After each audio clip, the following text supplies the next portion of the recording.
नागेंद्र वर्मा जी। राधा वल्लभ श्री। महाराज जी, आपके चरणों में कोटि कोटि प्रणाम। महाराज जी, मेरा एक संशय है। महाराज जी, हम रुपया ब्याज पर देते हैं, यही काम से हमारा परिवार का खर्च और बाकी सब चलता है, लेकिन अब मन में आपका सत्संग सुन के थोड़ी विचलता आ रही है कि ब्याज का पैसा कहीं हमारे लिए पाप का साधन तो नहीं बन रहा। हमारी गति बैंक क्या के होगी? ब्याज से तो लाखों लोगों का जीवन चलता है ना।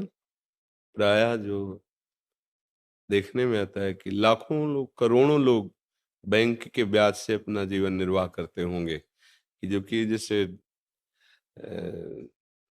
धन आदि एकत्रित करके फिर वृंदावन भी वास कर रहे हैं लोग, तो प्रायः बैंक के ब्याज से ही तो चल रहा है।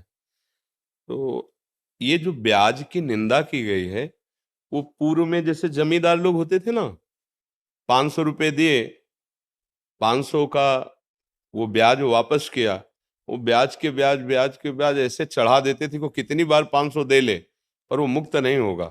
तो इस तरह के जो गलत व्यवहार जनित ब्याज का भाव रख करके शोषण किया जाता था, उसके लिए है।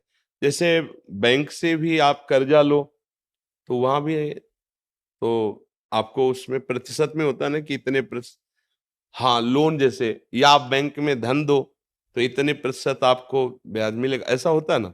अगर इस तरह का है, आपका शोषण का भाव नहीं है जो सरकारी विधान से चलता है, तो मुझे लगता है कि चाहे बैंक से ले चाहे आपसे ले। ऐसा नहीं है ऐसा नहीं है, लेकिन कई लोग ऐसा करते हैं, उनको देखकर मेरे मन में ऐसा भाव आ गया कि कहीं मैं ना पाप में जैसे। नहीं, हमारा जो उद्देश्य था कहने का, वो हमने गांव में देखा है कि ज्यादा बड़ी रकम तो किसान गरीब आदमी ले ही नहीं सकता।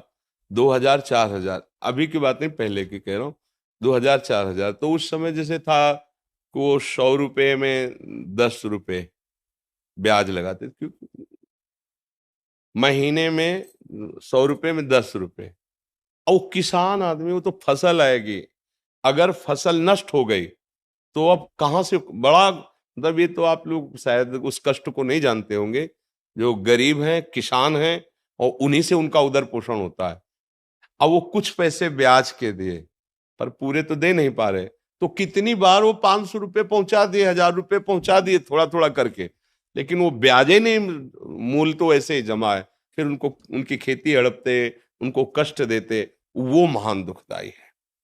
एक नियम है सरकारी हिसाब से, जैसे तो आप जो प्रतिशत, खुली बात है, इतने प्रतिशत ब्याज इसका है, जहां तक हो सके सौहार्द रख करके उसको, उसका सेवा का भी काम बन गया, आपका भी काम चल रहा है। शोषण वृत्ति अगर है तो फिर वो हानिकारक रहेगी।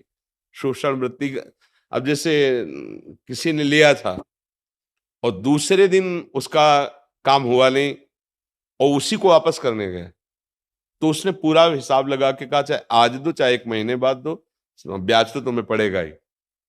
अब उसको जो 200-300 रुपए ब्याज के थे बहुत भारी पड़े थे, और वो बेचारा के रख लिया। अब जब वो लाही चना कुछ भी पैदा होगा बेचेगा, तो अब वो पैसे लिए थे, काम नहीं हुआ, वो वापस करने गया, अब ब्याज के पैसे उसके पास कहाँ तुरंत, अब नहीं है ना, अब उसको कई महीने लगेंगे फसल आने पे, अब वो उनका हिसाब बढ़िया बन गया, तो फिर ये हानिकारक होता है।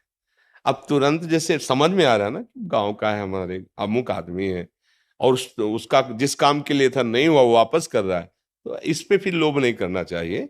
हाँ ठीक है, कोई बात नहीं, महीना 2 महीना हो गया तो फिर उसका ब्याज उचित ले लीजिए। अगर कोई ऐसा लगता है कि ब्याज नहीं दे पा रहा है, तो भाई थोड़े दिन के लिए हम हमारा मूल वापस कर दो, हम क्षमा करते हैं ब्याज, ऐसा भी व्यवहार कर लेना चाहिए। तो उससे भगवान देख रहे हैं ना, उससे मंगल, शोषण वृत्ति का निषेध किया गया है।